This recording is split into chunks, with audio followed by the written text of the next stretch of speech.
Welcome to Baz Travels. After driving 14,826 kilometers through 24 states and Washington DC, I've seen rocket launches to the Grand Canyon and Hoover Dam. I've explored Route 66, ghost towns, deserts, snow, and beaches on both coasts. From Vegas casinos to Alcatraz, the White House to Hollywood. Join me for a journey of the ordinary and the extraordinary. Loading destination. Simulation starting in 3, 2, 1.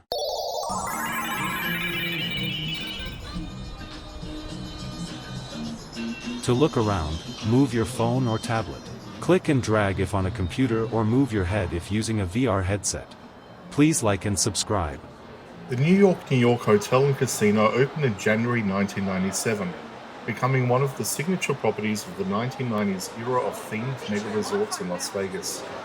Its concept was built around a single idea, creating the visual character of New York as a unified resort experience.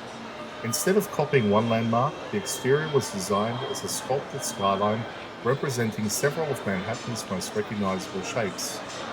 The front facade featured scaled-down versions of the Empire State Building, the Chrysler Building, the Seagram Building, and the Century Building, all arranged as a compressed skyline. These towers aren't independent skyscrapers, but rather decorative shells wrapped around the hotel structure, giving the impression of a city block rising directly from the strip. At the corner facing Las Vegas Boulevard stands the resort's most iconic exterior element, the Statue of Liberty replica. It's roughly one-third the height of the real monument, but built with attention to accurate proportions. Nearby sits the large pedestal-style base that anchors it to the property, accompanied by design elements inspired by Ellis Island and the harbor area of New York. The resort was developed by MGM Grand Inc. as part of a wave of attractions that aim to bring large-scale architectural storytelling to Las Vegas. During this time, other properties leaned heavily into their themes, and New York pushed the idea further by combining multiple structures, neighborhoods, and historical references into one design. Inside the resorts, the floor plan was originally arranged around themed districts meant to evoke different areas of New York.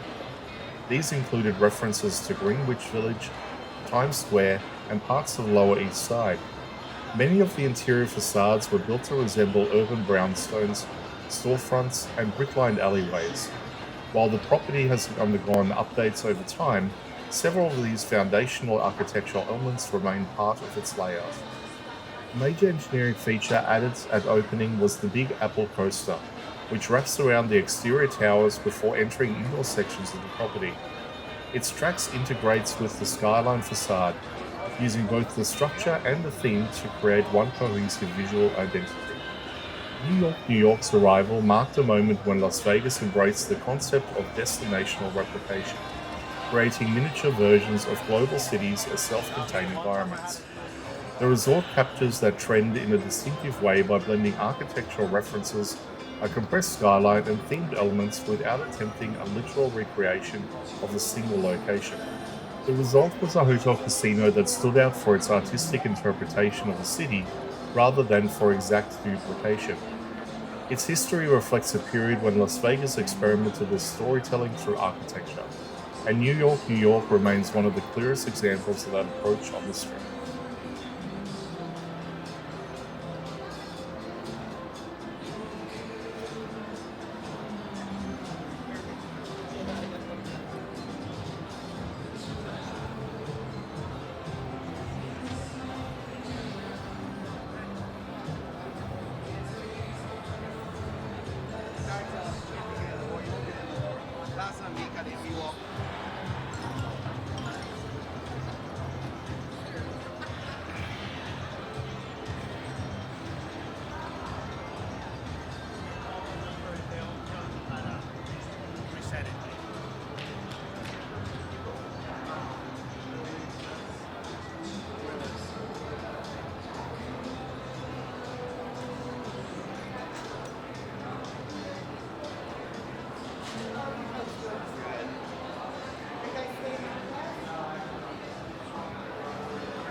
Simulation terminated.